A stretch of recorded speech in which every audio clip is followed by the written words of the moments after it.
16 জানুয়ারি 2025-এ ভারত তার space docking সিস্টেমটি ভালোভাবে কমপ্লিট করে।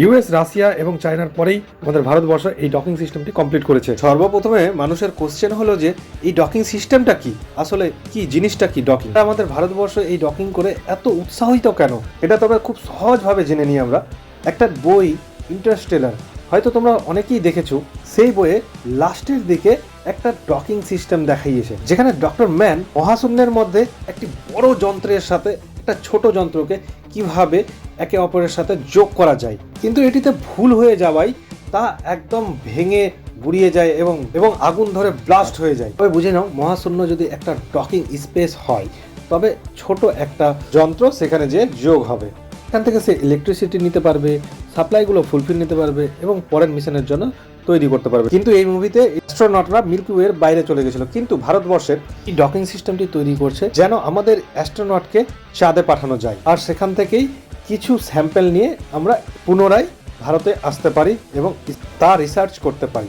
তবে আমরা যখন অ্যাস্ট্রোনটকে প্রথম পাঠাবো, প্রথমত পোলার স্যাটেলাইট লঞ্চ ভেহিকেলের মাধ্যমে পৃথিবীর চারদিকে যেন ঘোরে এমন পরিস্থিতি তৈরি করব। তারপরে সেখান থেকে এই স্যাটেলাইটে একটি থ্রাস্ট জেনারেট করে চাঁদের অরবিটে পাঠিয়ে দেব। এর অরবিটে ঘোরার সময় সেখান থেকে একটি স্পেস স্যাটেল চাঁদের মাটিতে যেয়ে পৌঁছাবে। এখানে আমাদের অ্যাস্ট্রোনটরা স্যাম্পল কালেক্ট করবে, রিসার্চ করবে এবং দেখবে সেই জিনিসগুলো কেমন কি আছে। তারপর পুনরায় আবার তাদের চারপাশে যেই মেইন স্যাটেলাইটটি অরবিট করছে তার সাথে জুড়ে যাবে। তারপরে সেই মেইন স্যাটেলাইটটি অ্যাস্ট্রোনটদের নিয়ে পৃথিবীতে আসবে। বেসিক্যালি চন্দ্রযান মিশনের জন্য এই ডকিং সিস্টেমটি ভারতের কাছে খুবই গুরুত্বপূর্ণ হয়ে উঠেছে। এখন পর্যন্ত হলো কি, PSLV C-16 থেকে দুটি স্যাটেলাইট নিয়ে ভারত মহাশূন্যে যায়। সেখানে SpaceX-01 চেজার এবং SpaceX-02 টার্গেট নিয়ে একে অপরের সাথে আস্তে আস্তে জুড়ে যায়। কিন্তু এই ডকিংটি একবারেই হয়নি।